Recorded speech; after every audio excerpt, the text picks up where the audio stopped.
I bow to all the seekers of truth.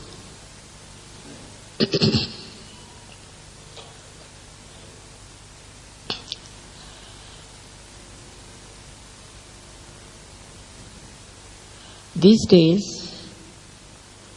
there are people who are going all over the places to find out the truth, the enlightenment. And there are so many books available, so many people who talk about enlightenment.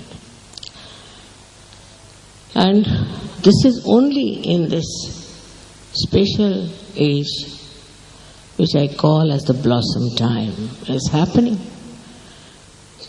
If they are not seeking the truth, that means they are not yet evolved as they should have been. But this is a special time that we call as the last judgment, and that time has come. And the Quran is called as Qiyamah, and described very clearly what will happen at this time. All these have been indicated in all the books which are, I would say, mystical, or who we can call as religious, or whatever you may call it, the mystic part of it. They have all indicated this time, by the end of this century, this should happen. And this has bewildered many people. They are going hither and thither, getting into problems. As it's very embarrassing what Dr. Derek Lee has told is a fact that I went to Russia and a scientist came forward and he said that, "Mother, I have seen your photographs and it says so much, because I haven't seen more than one line showing." It was very embarrassing. The whole thing was very embarrassing for me.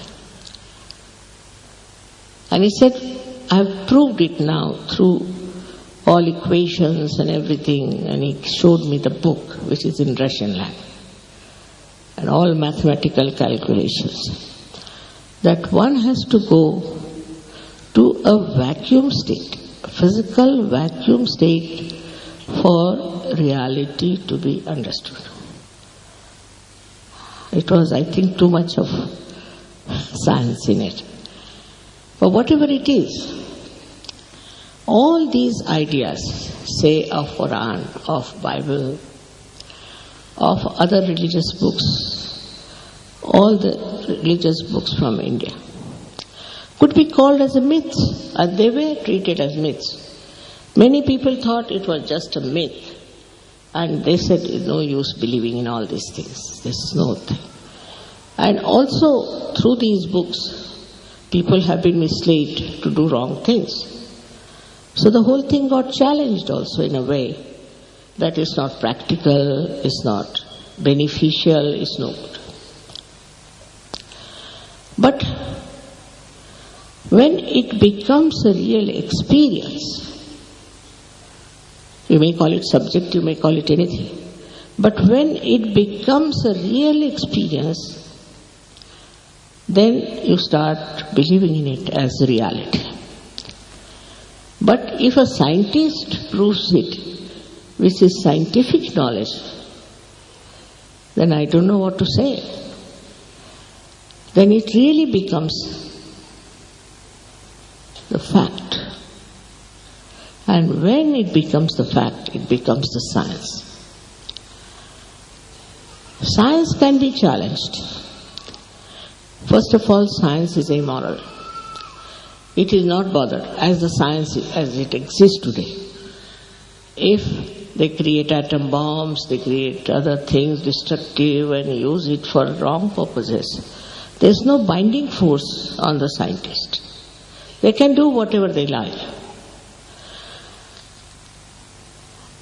And people can use it the way they want to use it. But when it comes to divine force,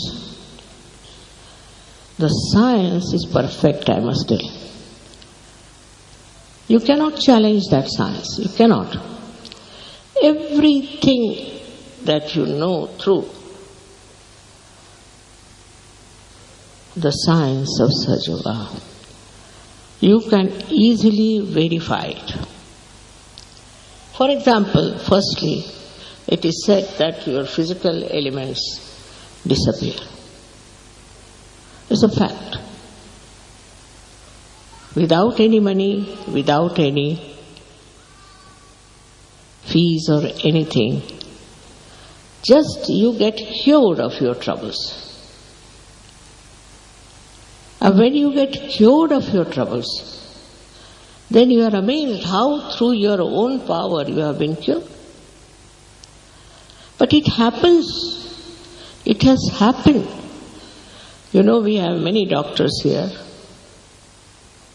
English doctors, not easy to convince. And they have seen with their own experience that many patients who were supposed to be incurable are cured. They have seen that many drug addicts got all right overnight. How?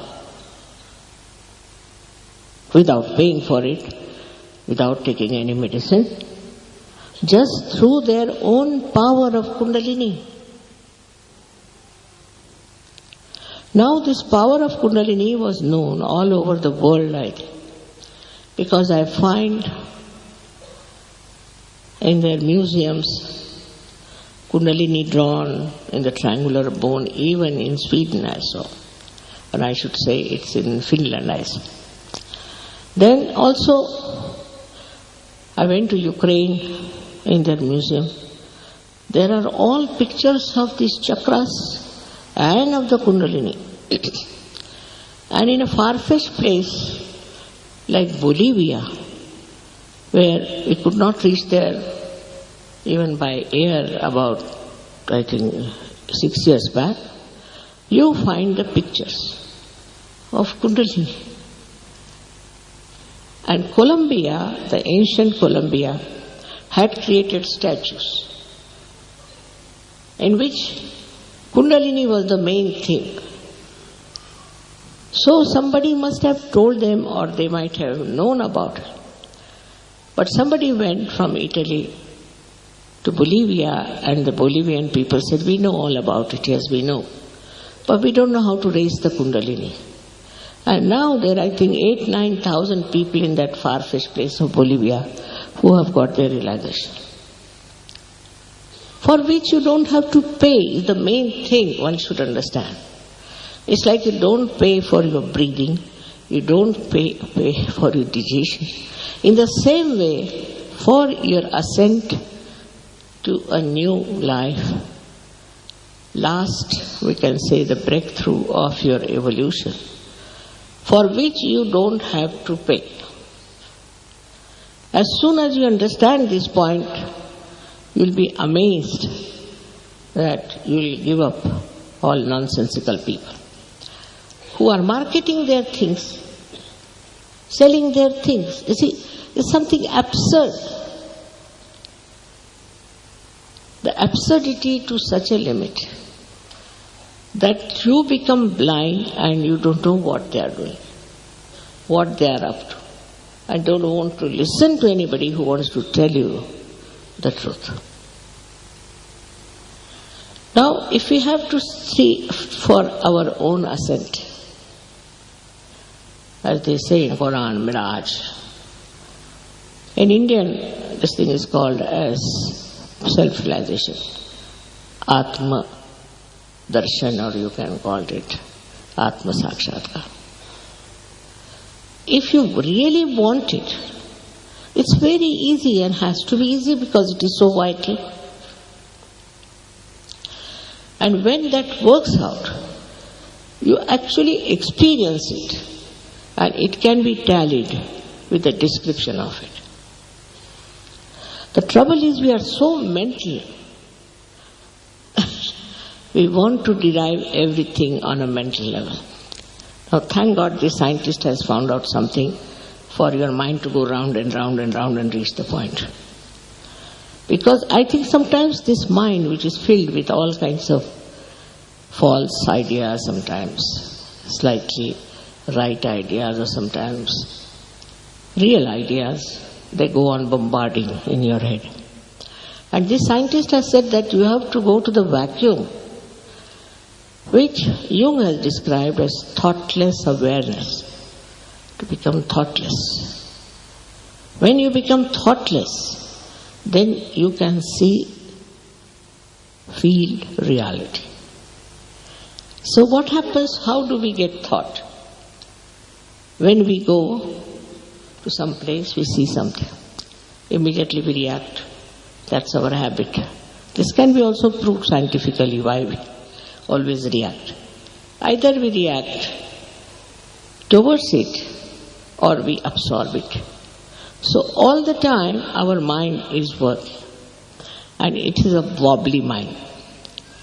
You are all the time bothered with it, and the modern times are the worst. Though this is a special time, as I said, because this is the time when people think the most. And this thinking goes on acting in such a way that they suffer from all kinds of diseases. Also, sometimes this mind doesn't tell you that this is wrong, that is wrong. You go on doing things, for example, Hitler, how he behaved, how he killed so many people, but he never realized he was doing something wrong. Never. Ultimately, he killed himself because he was afraid that he'll be caught, but not that he repented. So they go on doing wrong things all the time without knowing that they are doing wrong things. Now to say this is sin, that is sin, only fills people with fear, that's all, and guilt. But actually, when you become the self, in the light of the self, you know what is right and what is wrong, what should be avoided, what is not beneficial for you. You just know, because you know about yourself. You get the self-knowledge. That is, you can feel your centers as being told to you on your fingertips. This again is said in the Quran, that at the time of Qiyamah, the last judgment, your hands will speak. But whole thing gets perverted sometimes by using it for a wrong purpose. That's how we have destroyed sometimes the real knowledge, the subtle knowledge of our being. It's nothing to stand for hours together on one leg in Himalayas, torturing your body. You don't have to torture your body at all. People think that if you have to perfect yourself, you must torture. This body is the temple. What is the use of building temples after temples when you cannot build your own temple? This body is the temple, and why should you torture this body? You must look after this body. Look after with love, with respect. And then only you will realize how important it is to have a body. All these funny ideas, of renunciation and all false kind of approach is not going to help. My daughter was coming from India. She said there were some queer people traveling with us in first class. So they wouldn't allow the air hostess to come and serve them because they cannot allow an air hostess to talk to them. So I said, did you talk to them? I said, how could I? I am a woman. Who would talk to me? Because she's a woman, nobody would talk. Then sat on the ground. There's no ground, but they wouldn't sit on the chair and eat the food. For what? Because they are renouncing everything. I think they have renounced their brains. That's what it is. kinds of stupid things people do. For what? To achieve that state of tranquility, the state of self-realization, of self-knowledge. But just think of it, which is what has to happen inside. What's the use of doing something outside? Unnecessarily making a mess of yourself and of others. It is absurd the way people try to understand that by troubling your body, by making a mess of your body, making a mess of the whole society, that you can achieve something which is so subtle and beautiful.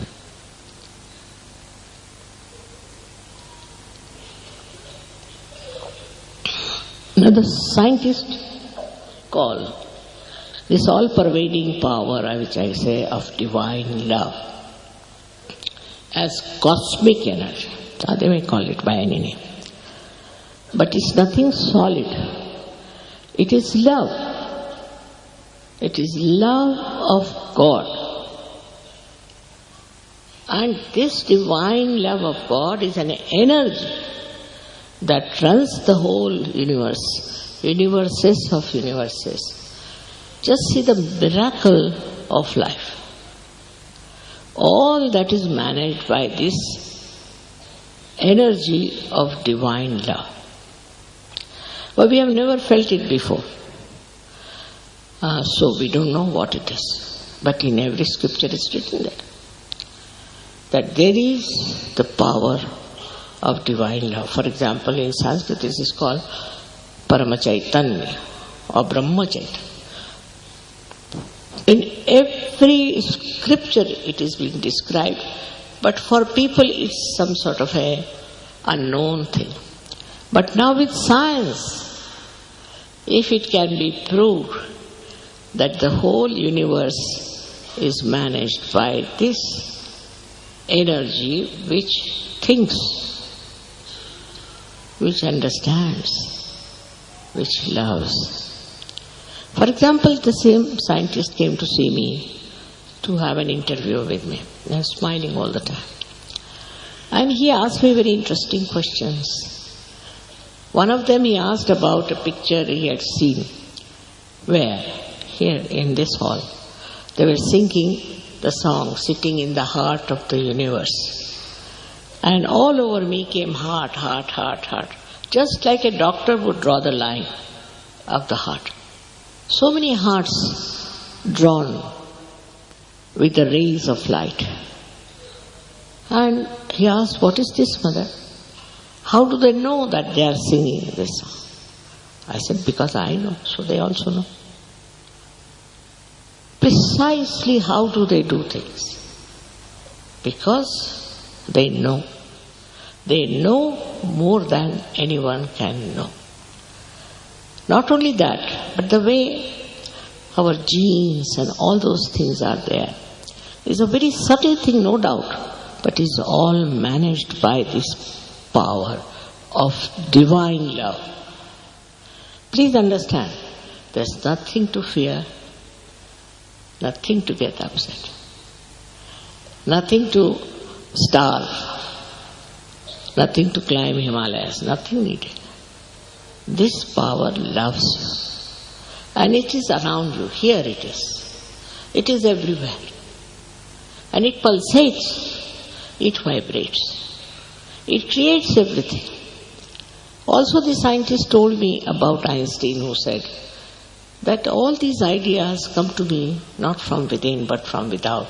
As if somebody is pouring these ideas into me. And he said, I felt the same way, and so many scientists feel that. Surprising in Russia, the scientists are very open-hearted. And at the time of Stalin, they were all arrested and put in a place called Novosibirsk, where they were living. And there they developed, you see, this subtler side, because they were not allowed very much to do other things. So they developed the subtler side of human beings. And there they found out also about auras. He is one of them. Auras, that human beings have auras, and from the auras you can diagnose their disease. But now, after seeing my photographs and all that, he has reached the proper conclusion, surprisingly, and I hope I'll be saved from all kinds of people who criticize Sahaja Yoga as a cult or this and that. It is not. It's a living process. Whether you are a Hindu, Muslim, Christian, anything is meant for you, and it is your right, your birthright to have it. And then after that, once you get the sprouting of the seed, you must allow the seed to grow. Actually, those people who talk of social work, talk of helping others, doing this for them and doing that for them, have to understand first you should be empowered. You must have the power within you, yourself, to help others. But if you just come to my program, they always say, Mother, for your program the whole hall is full.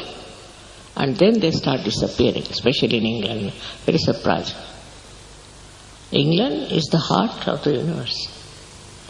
And how could they be so careless about their ascent and so careless about developing their own huge big tree of love? They are the best suited and they have to work it out. But they don't. They don't take it seriously. Why? I don't understand. Maybe they don't know what they are. They are very powerful people. They are, I should say, the instrument of the divine. Only thing they have to develop. But they stick on to this or stick on to that, then you can't grow. This is a seed already placed within you, undisturbed, unspoiled. Only thing is, a little water of love has to be poured on it. Then the seed sprouts. And when the seed sprouts, it rises. The primule sprouts out into, and it rises, goes up, and comes out of your fontanelle bone area, which is called as Brahmarandra in Sanskrit language, meaning the whole to feel the Brahma, the all-pervading power. I've seen people who know also Sanskrit very well. They are running here organizations, but they don't know anything about Kundalini. It's very surprising. What do they read? I don't know. And if you go to them, they'll argue so much with you that you feel like running away from. Only they know how to argue. No argument needed. Actually, it is there within you, this power is.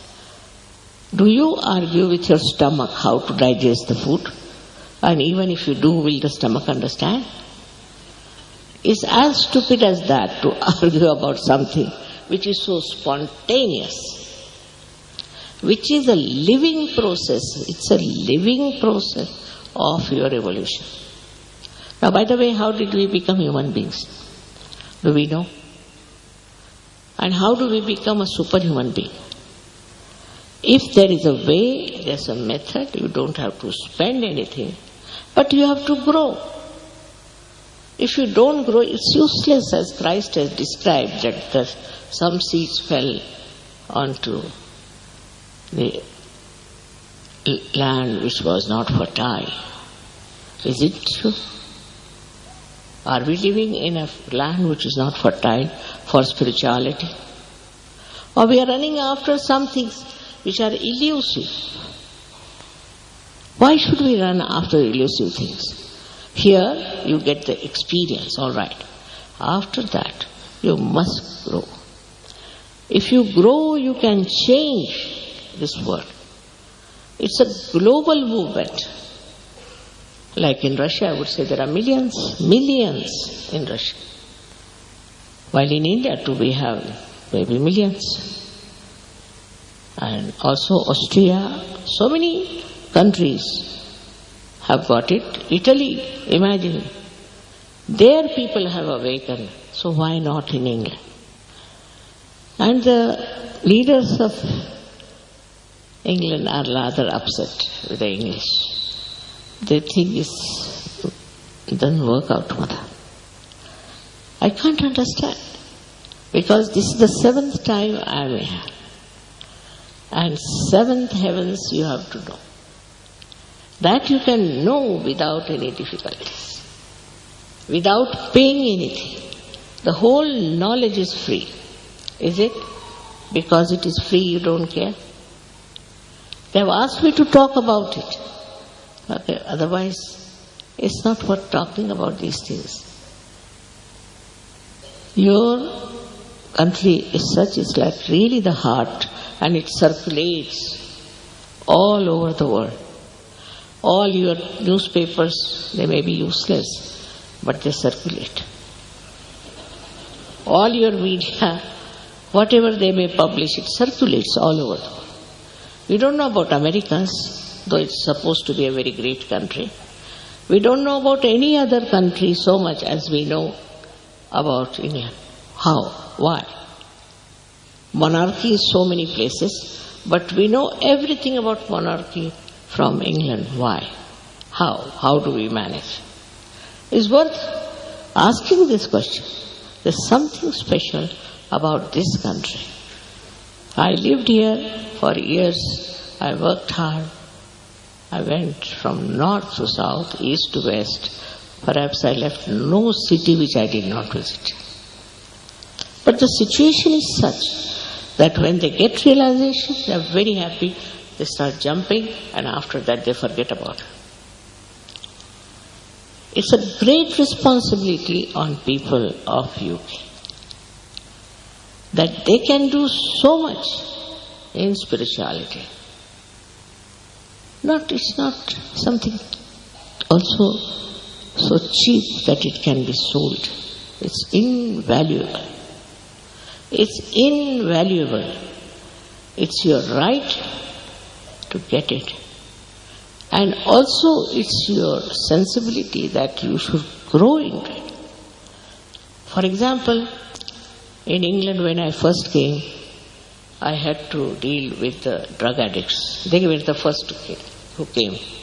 Perhaps they were seeking in drugs the truth. When they came, overnight they gave up their drugs. Overnight. Even alcohol. People gave up overnight. Overnight. Believe me, they are here now. I know they are sitting. Now, this is the minimum. And so many people got cured. And we wanted that something should be written about the miracles of surgery. So I told one gentleman, Englishman is, he wrote to me, Mother, it's not even 1 month. From both the sides, all the letters have gone up over my head. I don't know how to select. So can you give some time? I said, I have no time at all. You can select yourself. With all this, why don't you experiment and why don't you grow? You are very important. This is what you don't understand. That you have been born in this country or you have come to this country, whatever it is a very important, significant place and a life of yours. But you should understand that is very important. And they should grow. But it is beyond me to understand that in a place like Austria, in a place like Italy, how is it they have understood it and that's automatically working it out. Now you know I have crossed my 75 years of age and I don't know how long will I have to live to face the English people. And how will they understand? Sometimes it's beyond me.